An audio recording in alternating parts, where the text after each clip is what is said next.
Bonjour à tous chers amis, nous sommes à la suite et fin du chapitre 52. Suite à ce qu'on a vu déjà la semaine dernière, on est en train de comprendre comment Dieu descend sur terre, comment la Shrina descend sur terre. Est-ce que c'est pour chacun d'entre nous? Est-ce que c'est d'abord possible? Est-ce que nous on peut recevoir? Est-ce qu'on peut comprendre la Shrina? Comment on intègre? On a vu la semaine dernière, si tu te rappelles, comment parfois on a eu à travers l'histoire de notre peuple, comment parfois le Harizal avait été capable de pouvoir choisir ou décréter ou de dire une halakha basée sur ce qu'il avait vu dans le ciel. C'est vrai qu'on a vu dans Shavuot le fait que la Torah n'est pas dans le ciel, la Torah se décrète sur terre et pas dans le ciel. Mais on voit comment la Torah, justement, elle a un impact. Elle a un impact sur le monde entier. Elle a un impact sur le monde et elle change le monde. Elle fait en sorte que le monde peut exister à travers la divinité, à travers les paroles de la Torah. C'est d'ailleurs toute la nouveauté qu'on a vue avec la fête de Shavuot qu'on vient de passer, dans laquelle on a vu comme quoi la séparation du matériel et du spirituel n'est plus présente. Cette séparation, c'est une séparation qui existait avant Matan Torah. Une fois qu'on a reçu la Torah il y a 3334 ans, au contraire, on ne peut plus faire la Torah et les mitzvot sans matériel. C'est obligé d'avoir le matériel pour pouvoir faire n'importe quelle mitzvah. Il ne faut pas les dissocier, ils sont totalement liés. Ça, c'est ce qu'on a vu dans le cours de la semaine dernière, qu'on pourra voir bien sûr sur l'application eTorah et sur les différentes plateformes. Et aujourd'hui, on va voir ensemble la suite par rapport où on en tient, la suite du monde de la descente, comment Dieu arrive sur terre avec le monde de l'émanation, le monde de la création, le monde de la formation et le monde de l'action. Le monde de l'action, c'est le monde dans lequel nous sommes. Donc le thème qu'on avait aujourd'hui, c'était quel était le secret et la puissance du Saint des Saints dans la vie de chacun d'entre nous. Comment se fait-il que d'un côté on te dit que c'était un endroit que le prêtre, le grand prêtre, le Kohen Gadol pouvait rentrer là-bas seulement une fois par an, Achad Bashana, c'était vraiment l'endroit le plus important qu'il y avait sur terre. Et de l'autre côté, tu as la feuille. Qu'est-ce que tu cherches? Et de l'autre côté, on sait très bien que si c'est un endroit, il y a tellement la divinité qui est présente là-bas, alors comment ça se fait qu'on n'a pas accès à cet endroit beaucoup plus souvent? Comme si tu as besoin d'avoir une fois par an l'accès et sans plus, tu n'as pas d'accès. Est-ce que vraiment, toute l'année, on n'avait pas de contact, on ne pouvait pas recevoir de la divinité, des paroles de Dieu, comment Dieu parlait à Moshe, etc. On va tout de suite voir ça dans la fin du cours, en espérant qu'on arrive aujourd'hui. Mais d'abord, revenons avec le monde de l'émanation. D'abord, le monde de l'émanation, on a vu ça la semaine dernière, le monde de la création, de la formation, pardon. Le Lama Yetzira. C'est-à-dire que dans ce monde aussi, d'abord, tu as la divinité, la Shrina, qui descend dans le niveau le plus élevé de ce monde. Et de là, elle va descendre dans les autres parties du monde. On a vu comment à chaque fois tu as différents composants. D'abord, tu as ce qu'on appelle les mochin, les sphères cérébrales, et après tu as les sphères sentimentales. Chochma bin Adat, et après tu as les différents traits de caractère qu'on vient de définir avec le conte du Homer, dans lequel on a réparé le chesed, qui en règle générale, on a dit qu'ils peuvent se diviser en deux, avec la bonté et la rigueur. Chesed, qui est l'amour de Dieu, la rigueur, qui est plutôt la crainte de Dieu. Et ça, on le trouve généralement dans les anges, puisqu'on sait très bien que dans la tfila qu'on dit tous les matins, on dit les anges, ils sont là à faire énormément de bruit qui viennent prier à Dieu avec énormément d'extase, énormément d'enthousiasme. Et ça vient, si tu veux, exprimer la manière comment l'aspect sentimental de la Neshama, comment... Ils sont dans le monde de la formation. Exactement. Oui. Et donc les Neshamot qui arrivent, on a aussi, comme on l'a vu la semaine dernière, on a aussi des Neshamot, on a aussi des âmes qui arrivent de ce niveau qui est le niveau le plus élevé, qui sont du niveau le plus élevé, en deux mots, qui sont des Neshamot d'un niveau particulier. Mais après, tu as des Neshamot des âmes que l'essentiel de la service de Dieu, c'est dans les sentiments du cœur. Beaucoup plus que dans la compréhension qu'il y a dans le cerveau ou dans l'action. Différentes manières de servir Dieu.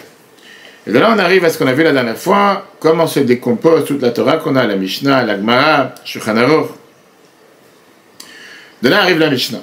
Parce que contrairement à la Gemara qui nous donne la possibilité de comprendre les raisons de halachot, on voit que la Mishnah, c'est beaucoup plus concentré. Dans la Mishnah, tu n'as pas de raison de halachot.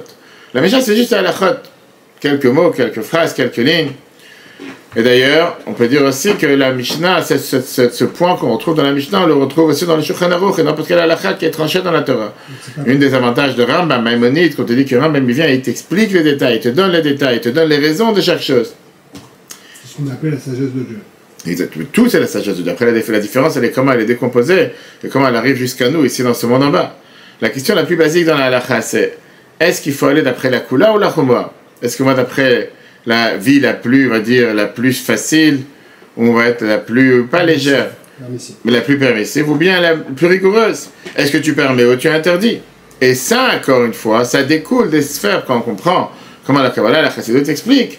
Ça dépend si tu viens, si l'auteur de la halakha vient de la qualité de Chesed, du trait de caractère qui est la bonté, ou bien de la Gvura. On sait très bien les grandes différences entre Beth Hillel et Beth Shammai. Midat HaChesed, qui est le trait de bonté, vient te dire qu'il faut être beaucoup plus lignant, beaucoup plus permissible, beaucoup plus, on va dire, facile, essayer de comprendre d'où vient l'autre, la situation de l'autre, la position de l'autre. Midat Hadin, qui est le jugement, il vient te dire comment il faut être beaucoup plus mahmir, beaucoup plus rigoureux. Et donc c'est pour ça qu'on te dit que par exemple Beth Hillel, qui sont des neshamot qui viennent et qui découlent de quoi? Du chesed, de la bonté, ils sont beaucoup plus, la majorité des Piskei Dinim, des halachot qui t'enseignent dans la Gemara, ils sont beaucoup plus du côté de la kula, on va dire de la manière qui est beaucoup plus facile à permettre, alors que les neshamot qui viennent de Midat Hadin, qui est la rigueur, qui est le jugement, comme Beth Shammai, ils sont beaucoup plus mahmir, ils sont beaucoup plus rigoureux. D'ailleurs, les halachot que tu as dans la Mishnah, tu as les raisons des halachot qui sont expliquées dans la Gemara, d'accord? Maintenant, comme j'ai dit tout à l'heure, la Mishnah elle-même ne parle pas des raisons, parce que si c'est comme ça, il n'y a pas de différence entre la Mishnah et la Gemara. La Mishnah, elle vient te dire les règles, textes, qu'est-ce qu'il faut faire.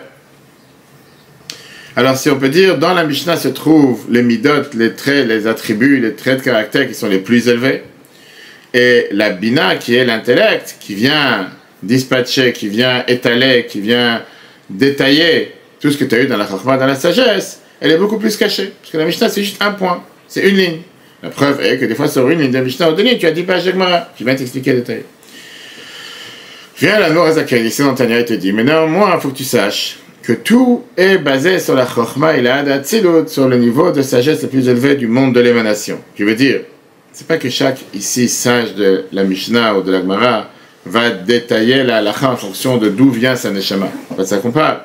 Tout est basé sur la sagesse de Dieu. Torah Shenitna Misinai, Torah Tzivelanu Moshe, on a vu ça à Shavuot, on a reçu la Torah à Mont Sinaï.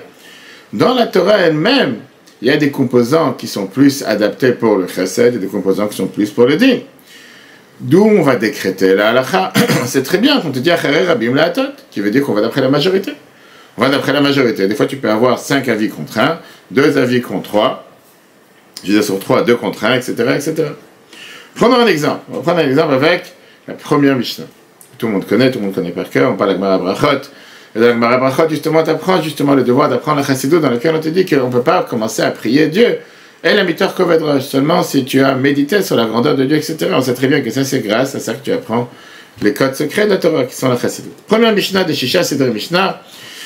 C'est la première Mishnah qui vient qui te dit Me'ematai korin et shema bervin. À partir de quand on lit Shema le soir, Atsof Ashmoret Arishana, jusqu'à le premier quart, le premier tiers de la nuit, ça dépend dès qu'il commence un peu à faire jour, ça c'est les paroles de Rabbi Eliezer. Chachamim, ils te disent, Atratzot, jusqu'à la minuit, pas la mi-journée. Parce qu'ils te disent, après ça, il commence déjà à faire jour. Rabbi Gamliel, il te dit non, Atcheyale Amud HaShachar, jusqu'à ce que commence à le lever du jour. Le lever du jour, aujourd'hui, c'est 3h05, 3h10, jusqu'à 3h, tu peux faire le schéma du soir, demain tu peux prier Ma'ariv. Maintenant, la question qu'il demande. Alors, ça, c'est encore une fois, ça, c'est la Mishnah texto. Brut. C'est avant le net? Bien sûr, c'est avant le net. C'est toujours 1h avant, bien sûr. Le net, c'est le lever du soleil, pas le lever du jour. Le Tachachar, c'est le lever du jour. Et dans ça même, tu as une différence. Si tu as la lot Tachachar tout court, ou Mishéya, qui, à partir du moment où tu peux remarquer ton ami qui est loin, etc., par rapport à mettre tes tefilines, certains avis te disent que tu peux mettre depuis la Tachachar. C'est pas le sujet. Maintenant, la question qu'on a. Pourquoi Rabbi Eliezer il dit comme ça? Pourquoi Chachamim ils disent comme ça? Pourquoi Rabbi Gamliel il dit comme ça? Il y a une raison derrière. Je dis non, c'est pas juste comme ça, 3 sages, chacun il dit ce qu'il a envie. Il y a quelque chose qui se cache derrière. Pour ça, tu dois avoir la Kabbalah, pour ça, tu dois avoir les secrets de la Torah qui viennent et qui t'expliquent pourquoi chacun parle de cette manière-là. Viens le Rabbi Levi Yitzchak, qui était le père du Rabbi, qui était un grand kabbaliste. qui, grâce à ça que la rabbinite, la mère du rabbi, a sauvé ses écrits qu'il a écrits en prison, quand il a été en Kazakhstan exilé, et même quand il était rave à Petrovsk, très très condensé, c'est vraiment, c'est des fois quelques mots que c'est dur à comprendre comme ça à l'état brut, il faut avoir beaucoup de sagesse pour pouvoir le comprendre. Aujourd'hui, on a la chance qu'on a énormément de livres qui viennent et qui t'expliquent et qui te détaillent cette grande richesse.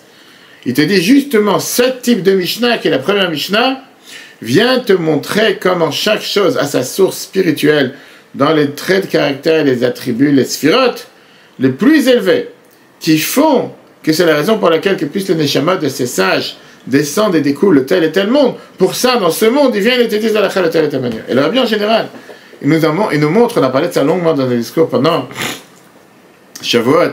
Pourquoi Rabbi Yeshua ben Levi, celui qui dit telle ou telle phrase? Pourquoi Rabbi Yeshua ben Hanania, c'est lui qui dit? Pourquoi dans Pirkei Avot, le maxime de nos pères, qu'on dit chaque Shabbat, pourquoi tu vois que certains disent telle phrase, certains disent telle phrase, et c'est surtout pourquoi tu vois que la Mishnah, parfois, elle se force à te dire le nom de tel et tel, ou pas, et des fois, elle ne te dit pas le nom. Tu dis, ouais, il y a Omer. Et on sait très bien qu'on ne doit pas prendre les choses comme ça, comme acquis. Ben, si c'est écrit, c'est écrit. Non, il y a un but derrière, il y a un sens derrière. Si la Mishnah te dit le nom de tel Amora qui a dit telle ou telle phrase, il y a quelque chose derrière. Essaye de réfléchir pourquoi on te dit son nom, parce qu'on veut apprendre un enseignement de qu'est-ce qu'il dit. Alors voilà, Rabbi Levi qui te dit que dans Petach Eliyahu, qu'on dit tous les vendredis à ce soir avant Mincha, Shabbat, Petach Eliyahu, Odou Hashem Kitov, on te dit là-bas que les midot, les traits de caractère que nous avons, ils sont divisés en 3 catégories. Large. Chad Arich, une longue. Chad Katsir, une courte. Chad Benani et une intermédiaire. Le Chesed, c'est le plus long. Pourquoi? Parce que quelqu'un qui est de bonté, il essaie de donner la bonté au maximum. Il essaie de donner le maximum aux autres. La Gvura, qui représente la rigueur, c'est la plus courte. Pourquoi? Qu'est-ce que c'est dire la plus courte? Quelqu'un qui ne veut pas donner, quelqu'un qui est fermé sur lui-même, quelqu'un qui veut contracter l'abondance, il va donner seulement le minimum syndical, pas plus. Minimum qu'il faut donner, il ne va pas donner chercher de plus. Donc ça représente ce qui est court. Tiferet, qui est l'harmonie, c'est l'intermédiaire entre les deux. Pourquoi Tiferet, c'est l'intermédiaire? C'est ce qui est la... Parce que Tiferet, c'est justement essayer d'équilibrer entre la bonté et la rigueur. Pas trop de bonté, pas trop de rigueur, pas trop de sucre, pas trop de sel, pas trop d'huile ou pas trop... Je vais mettre un équilibre. Et il te dit, regardons maintenant, analysons Rabbi Levi Yitzchak, père du Rabbi. Analysons ces 3 maîtres qu'on vient de voir dans la Mishnah. Rabbi Eliezer, Chachamim et Rabban Gamliel. Rabbi Eliezer, il te dit, Atzof Hashmura Rishona, jusqu'au premier tiers, environ un peu plus qu'un tiers de la nuit. C'est là que tu peux frayer Marie. Chachamim, ils te disent, Atratzot, moitié de la nuit. Et Rabban Gamliel, il te dit, Amoud Hashachash que lever du jour. C'est qui Rabban Gamliel? Rabban Gamliel, c'était un descendant, et celui qui a suivi Hillel Hazaken, maître Hillel. Hillel, tout le monde le sait, la même plusieurs fois que son shoresh, la source de sa neshama, venait de Midat HaChesed, la bonté divine. C'est pour ça qu'il a pris cet avis qui est Chad Arich, la plus longue, et lui il te dit, le schéma, on peut le faire jusqu'au matin. Trancher la plus longue. Rabbi Eliezer, il a appelé dans la Gemara Shamuti. Pourquoi Shamuti? Une des explications, c'est parce qu'il suivait la vie de Beth Shammai. Un de ceux qui décidaient, en général, ils pensaient comme Beth Shammai. C'est très bien que Beth Shammai, la racine de l'Andeshama, vient de Midat HaGvura, l'attribut de rigueur. C'est pour ça que lui, il a pris la tendance Chad Katsir, qui est beaucoup plus courte, et lui, il a minimisé au minimum. Jusqu'à quand tu peux faire les schémas du soir? Ashmoret Arishana, premier tiers de la nuit. Des fois, et c'est vrai que quand tu as Chatzot, en ce moment, on a fait la veillée 2h moins quart, et la nuit, il fait déjà jour à 3h. Premier tiers, c'est pas beaucoup de temps, c'est très peu. Viens les Chachamim, sont la majorité, on va dire, et eux qui représentent Tiferet, l'harmonie. Pourquoi? Parce qu'ils essaient d'équilibrer entre les deux. Et donc, quand ils sont partis avec Chad Beinoni, ils sont partis avec l'intermédiaire, ils te disent, tu sais quoi? Ni le plus premier tiers, ni jusqu'au lever du jour, on prend jusqu'à Chatzot, mi-chemin. On voit comment la première Mishnah, ça c'est une. Quand je dis, pour ça j'ai dit, tu peux prendre la Torah, on a parlé de ça pendant Shavuot, tu peux prendre la Torah de manière simple, chat, sans simple. Remes, Drush, Sod, la façon ésotérique d'apprendre, les secrets, les explications, le profond, pas le sens. Chaque chose, tu peux prendre des heures et des heures, la Torah elle est infinie. Donc tu peux lire à l'état brut, tu lis une Mishnah, j'ai compris, lire, traduction, est-ce qu'il faut faire, pas faire. La Gemara vient t'expliquer, après tu rentres dans la Kabbalah, tu rentres dans la Chassidut, et tu te donnes les sources de chaque chose, et comprendre pourquoi on en est arrivé à tel et tel débat, ou à telle et telle conclusion, à telle et telle halakha. Donc tu vois ici que la première Mishnah de Masechet Brachot vient déjà te diviser les différents attributs avec lesquels Dieu il agit sur terre. qui se sont exprimés à travers les Neshamot de ces sages dans le monde de la formation. Et c'est la raison pour laquelle, quand tu parachutes jusqu'à notre monde, les résultats sont comme ils sont. Prochaine étape, une fois qu'on est descendu dans le monde de la formation, maintenant on descend dans le monde de l'action. Malchut de Yetzira, qui est le niveau par lequel on passe à travers pour arriver jusqu'à notre monde. Là, on arrive dans le monde dans lequel nous sommes, les créatures sur terre, qui sont le monde de l'action. Les Neshamot majoritaires sont du monde de l'action, c'est nous, qu'on va agir, on va servir Dieu avec l'action. Mais non, quand tu prends dans la Torah, on a vu, puisqu'on est en train de parler comment la Torah elle a influence sur terre, c'est depuis le début du chapitre 52, le Chumash se trouve aussi dans le monde de l'action. Ça ne veut pas dire que la racine du Chumash est dans le monde de l'action. Parce qu'on a vu tout à l'heure, on a vu au départ que la majorité des parties de la Torah, la racine est dans le monde de l'émanation, Atzilut. Mais on veut dire, le Chumash, il est descendu du monde de l'émanation au monde de l'action. La Mishnah est descendue au monde de la formation. La Gemara au monde de la création. La Kabbale n'est pas du tout descendue, elle est toujours restée perchée, si on peut dire, dans le monde de l'émanation. C'est pour ça qu'on dit que c'est pas facile de comprendre la Kabbale à l'état brut. C'est pour ça qu'on dit que le Zohar, c'est difficile à comprendre. La Kabbale, il y a 500 ans, c'est pour ça que le Baal Shem est venu à 300 ans. Pour diluer, pour essayer de mettre en application, après avec le Tanya, qui est la Torah écrite de la Chassidut, de mettre de manière facile à pouvoir comprendre quels sont ces secrets de la Torah dans lesquels, comme on vient de voir un simple exemple avec la première Mishnah, et comme on a vu dans le chapitre 40. Quel est le lien entre le Chumash et le monde de l'action? Deux manières. D'abord dans la parole. On sait très bien que tu peux lire le Chumash même sans comprendre. Et t'es qui? T'as eu la mitzvah de comprendre, d'apprendre la Torah. Alors que la Mishnah et le Talmud, qui est la Torah orale, ça ne sert à rien de lire sans comprendre. Lire sans comprendre, t'as rien fait. Dans l'action, on sait très bien qu'il y a une sainteté dans l'écriture avec de l'encre sur un parchemin, contrairement à la Mishnah et la Gemara qui n'a aucun devoir de l'écrire. Et d'ailleurs, c'est la raison pour laquelle, pendant de nombreux siècles et années, c'était une Torah orale, qui n'était pas écrite, qui n'était pas retransmise, alors que le Chumash était lui retransmis, était lui écrit. Viens, la Morazaka est écrit dans le prochain paragraphe, le chiffre 3. Le chiffre, non, c'est pas ça, c'est celle-là. Oui, le chiffre 3 en bas. Il te dit comment s'habille dans le monde de la formation, Malchut du Bria, qui est le dernier niveau du monde de la création, qui s'habille dans le Saint des Saints, qui est le Chabad et Yitzira, le monde de la formation. Et de là-bas ont été nés les Ruchot et les Malachim, tous les anges, les différents esprits qu'il y a dans le monde de la formation. De là arrive la Mishnah, où tu as les halachot qui sont tranchés pour la rigueur, ou pour, on va dire, de manière beaucoup plus facile et beaucoup plus adaptée, ou beaucoup plus légère à la manière de la trancher la halacha, qui découle le chesed de Gvura, de la bonté ou de la rigueur. Après les Mishnayot, tu as les raisons des Mishnah, mais eux, ils sont cachés, ne sont pas dévoilés dans la Mishnah. Et il t'explique que tout la Mishnah et la Gemara ne viennent pas du monde de la formation ou de la création, mais viennent de la sagesse qui se trouve dans le monde de l'émanation, et au final, à l'intérieur, c'est la lumière infinie de Dieu. Et il termine en te disant qu'avec ça, la sagesse de Dieu, la Shrina, descend jusqu'à notre monde. C'est pour ça que ça doit passer par ces différents mondes. Mais Tlapshut, Malchut c'est le Malchut de Bria par ça, que s'habille Malchut qui est le dernier niveau des 10 Sphirot, les 10 attributs avec lesquels Dieu a créé le monde. Du monde de l'émanation s'habille dans le monde de Bria, le monde de la création. Ça s'habille aussi dans le Saint des Saints qui est le niveau le plus élevé du monde de la formation. C'est quoi le plus élevé? Qui est la sagesse, l'intellect et la connaissance du monde de la formation. Au Betlapshutan, le Malchut de Yitzhak s'habillant dans ce niveau le plus élevé du monde de la formation. C'est là-bas que notre Ruchot va Malachim chez Yitzhak, c'est là-bas qu'ils sont nés les différents esprits, les différents anges qu'il y a dans le monde de la formation. Vegam Misham, c'est de là-bas qu'il y a Mishnah chez les Fanenu, la Mishnah que nous avons. Pourquoi? Chez Alachot Sukkot, c'est de l'Alachot des lois tranchées. Anim Shachot qui découle Gamken, Mechochma, Binavadat, de la sagesse, l'intellect et la connaissance, de Dieu qui est infini. Rak, quelle est la différence alors entre la Mishnah et le reste? Chez Beprinat, Chochma, Binavadat, quand tu parles de ces niveaux qui sont les traits des différents attributs cérébrales, qui sont l'intellect, la connaissance, et la sagesse, qui sont les raisons d'Alachot, Lubashim, ils sont habillés, Gnuzim et cachés. Begoufé Alachot, dans les corps d'Alachot. Velo Beprinat Gilou, ils ne sont pas dévoilés. Parce que la phrase est dans la Mishnah, tu n'as pas tous ces détails. C'est ça va dans la Gemara. Goufé Alachot, Beprinat Gilou, mais dans les corps des lois d'Alachot qui sont dévoilés, eux, ils sont à Arat, Midotav, Shenetzov, Baruch, comment éclairent différents attributs avec lesquels Dieu agit, Beprinat Gilou, de manière dévoilée. Moi, je dis, comme on a déjà expliqué plus tôt, Beshem Atikunim, par rapport à Tikunezor, de Shit Sphira de Kanene Beitzira, que tu as 6 attributs du monde de l'émanation qui éclairent dans le monde de la formation. Shem, comme on a vu tout à l'heure, qui se divisent en général les Shnekavim. Tu as deux grands blocs, Yamin Usmod, droite et gauche. Les Hakel, quand tu vas être beaucoup plus lignant, léger, facile, Misitra de Chesed du côté de Chesed. Dainu, ça veut dire les Hatir, permettre.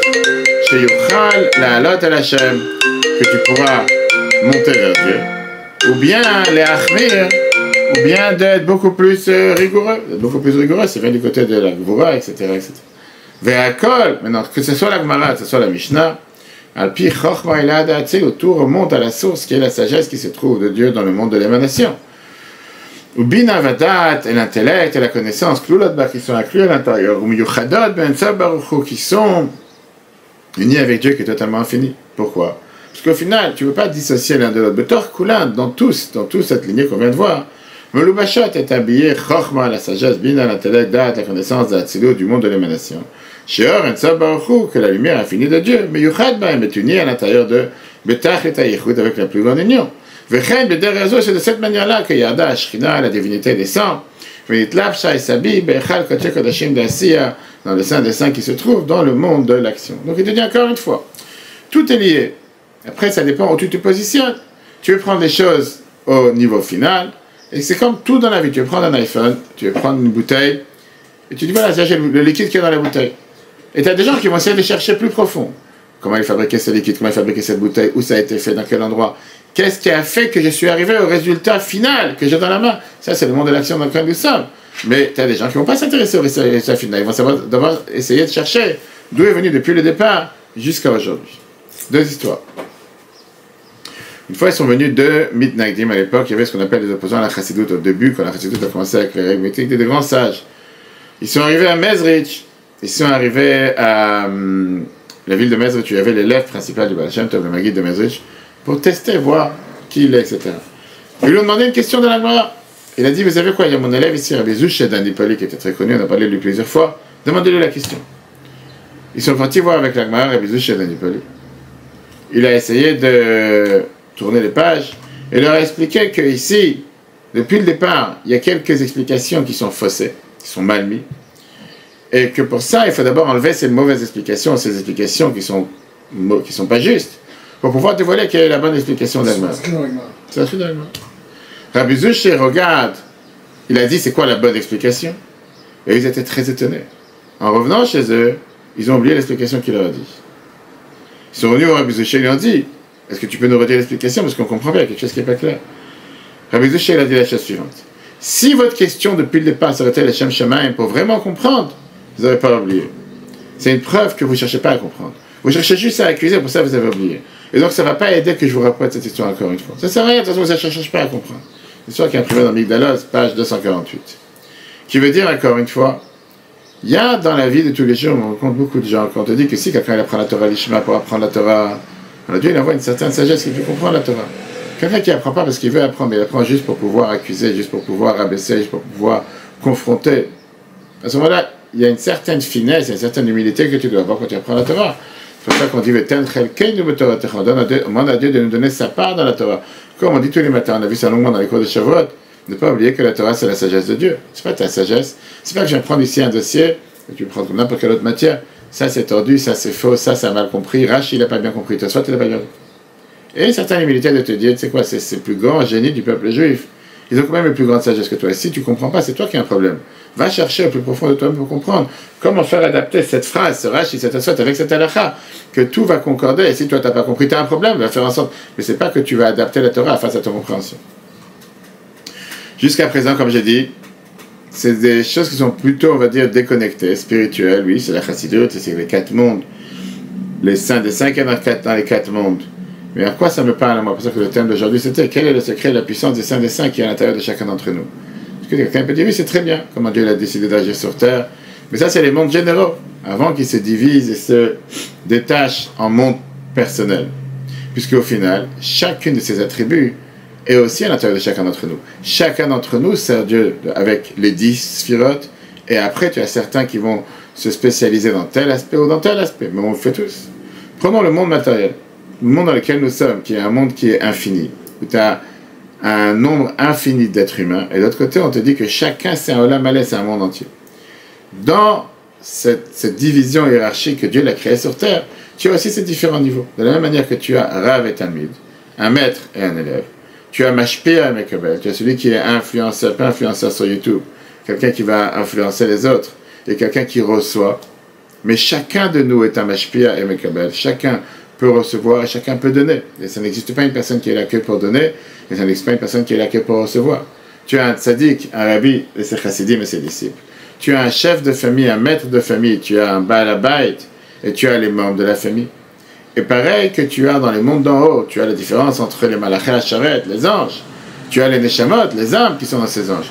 La même chose tu retrouves dans notre monde. Et c'est là avec quoi l'Admor Zaken termine en te disant que la manière comment Dieu agit sur terre dans les mondes généraux, c'est exactement la même manière comment il agit dans ce monde.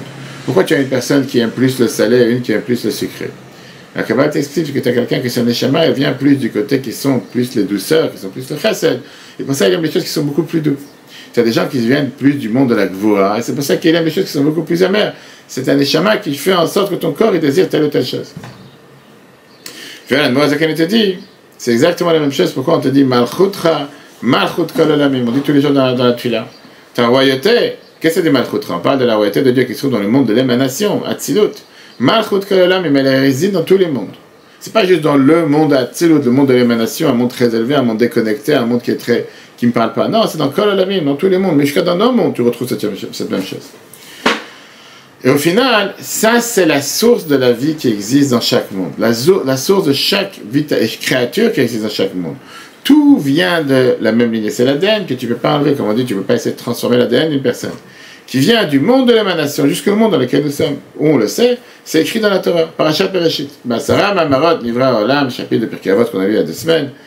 Avec 10 paroles, Dieu a créé le monde. On parle de quel monde? Tous les mondes. Les mondes d'en haut, les mondes d'en bas. On a dit que la parole de Dieu, c'est la Shrina, qui est dans le monde de l'émanation. Et de la Torah, la Shrina est la source de la vie qu'il y a dans chaque monde. Et on voit ça dans notre monde. Tu as un monde avec le minéral, le végétal, l'animal, l'être humain, avec des galaxies, des planètes, des étoiles, sans fin. Tout se tient par la parole de Dieu, qui émane du monde de l'émanation jusqu'au monde de l'action à travers la Torah.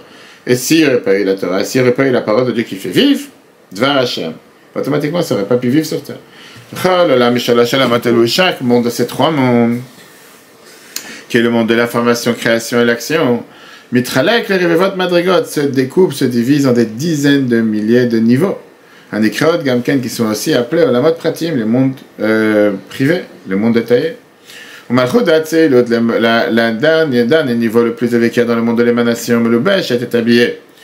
Bemalchut, tu as le kolam pratique du niveau de Malchut, la royauté qu'il y a dans chaque monde privé. Yoredet qui descend, qui descend et qui s'habille dans le Saint des Saints, chez où? Qui est quoi? Chochma binadat, la sagesse, l'intellect et la connaissance, chez Baolam, chez le Matamimado, dans le monde qui est plus bas que lui, Madrigal dans le niveau. Et comme il rajoute dans la Hagar, au Bazay Yuvan, on va comprendre pourquoi on dit dans la Tfila tous les jours, la Shon Akatoub, le langage du verset, Malchutra, Malchut Kololamim. Ta royauté, c'est la royauté qu'il y a dans tous les mondes, qui veut dire la royauté qu'il y a dans le monde de l'émanation. C'est la même royauté qu'il y a dans tous les mondes les plus généraux comme les plus détaillés. De la divinité qui s'habille dans le sein des saints, chez Kololam, Volam de chaque monde. Klali, général ou pratique détaillé. Nimshar, descend, mitpachet, elle s'étale, mimena, découle d'elle, or vechait. La lumière et la vie, le chol, olam pour tout le monde. Vabruim, shebo et toutes les créatures qu'il y a dans ce monde. Les shamot, les âmes, malachim et les anges. Pourquoi? Kikulam nivreu basara mamao, tout a été créé avec les 10 paroles chez B'maaseh Bereshit qu'il y a dans la création du monde. Shem Dvar Hashem, qui au final c'est la parole de Dieu. Anikra Beshem Shrina, qui est appelé avec le nom Shrina. La conclusion de ce qu'on vient de voir, c'est que la Torah, elle arrive de la sagesse de Dieu du monde de l'émanation, le monde d'Atzilut. Elle descend jusqu'à notre monde, avec les lois de la Torah qui nous concernent dans la vie matérielle. Et ça passe sous ce processus, comme on l'avait vu avec l'accouchement, la grossesse et l'accouchement, depuis le début du premier jour de 9 mois jusqu'à la fin de 9 mois. D'abord, ça vient du monde de l'émanation, au monde de la création, de là-bas est créé l'Agmara. Pourquoi? Parce que le monde de la création, c'est là-bas qu'est créé la Bina, qui est l'intellect avec lequel on développe. L'Agmara vient t'expliquer toutes les raisons de la halachot. du monde de la création, Bria, Sava et Yetzira, du monde de la formation. Là, va créer la Mishnah. Pourquoi? Parce que dans le monde de la création, c'est là-bas qu'éclairent les sphères les plus élevées divins. Sauf que la Mishnah, c'est pas tellement les raisons, comme tu as dans la Gemara, c'est plutôt la halakha qui est déjà tranchée, qui est en fonction, comme on vient de voir avec un exemple de la première Mishnah, Chesed, Gvura, etc. Du monde de la création, tu montes dans le monde de l'action. Ça, c'est où se trouve le Chumash. Parce que dans le monde de l'action, c'est le monde réel où on voit que la sainteté du Mikra, du Chumash, pénètre jusqu'à les paroles de la Torah avec l'écriture matérielle de chaque chose. Contrairement à tout ce qui est la Torah orale qui n'est pas censée être écrite. Après toute cette descente, ne pas oublier que c'est pas parce que tu es arrivé à un niveau tellement grossier dans ce monde matériel, où parfois tu reconnais même plus la source de la vitalité de la chose. Comme on l'avait vu avec un enfant, qui parfois, une fois qu'il est né, il peut être déconnecté de la source qui lui a donné la vie, jusqu'à parfois même se rebeller ou se mettre contre celui qui lui a donné la vie. Pareil, dans le monde de l'action, parfois tu vois plus cette lumière divine, tu vois plus cette finesse de savoir d'où ça vient. Mais ne pas oublier que même que d'où ça vient d'Atzil, depuis le monde de l'émanation, ça arrive jusqu'à notre monde. Comme j'ai dit tout à l'heure, c'est pas seulement des choses qui sont abstraites, déconnectées, spirituelles, qui ça parle pas vraiment pour une personne, mais ça a un sens dans la vie de chacun d'entre nous. Tu veux dire, Dieu il attend de chacun d'entre nous de monter dans le monde, de monter de niveau en niveau. Celui qui se trouve dans le monde de l'action, que son service de Dieu est seulement terre à terre, faire une mitzvah, élève-toi. Qu'est-ce que ça veut dire élève-toi? Va dans le monde de la formation. Qu'est-ce que ça veut dire le monde de la formation? Sers Dieu avec enthousiasme, sers Dieu avec un sentiment, ne fais pas juste des choses pour faire. Oui, bien sûr, c'est bien, c'est Shavuot, il faut écouter les 10 commandements, je vais écouter, mais ça me prend la tête plus que de choses. Essaie de comprendre quel est le message que Dieu te fait passer aujourd'hui, pourquoi cette année est différente de l'année dernière, en quoi je vais évoluer cette année par rapport à l'année dernière. Celui qui est déjà dans le monde de la formation, Yetzira, qui veut dire qu'il sert déjà Dieu avec un sentiment, monte dans le monde de la création. Le monde de la création sert Dieu avec la pensée cérébrale, avec les sentiments cérébraux, si on peut dire, avec la méditation, comprend chaque chose, pas juste avec chaleur, ferveur, ce qui est très bien, qui est déjà mieux que de faire juste pour faire. Mais si tu fais déjà les choses, fais-le en essayant de comprendre. Investis plus de temps. Si je veux comprendre pourquoi les tefilin, quelle est la source de tefilin, quelle est la source de la tzedaka, quelle est la source de la tefila, comprendre d'où on est venu à faire telle et telle mitzvah, et chaque chose on peut essayer de comprendre.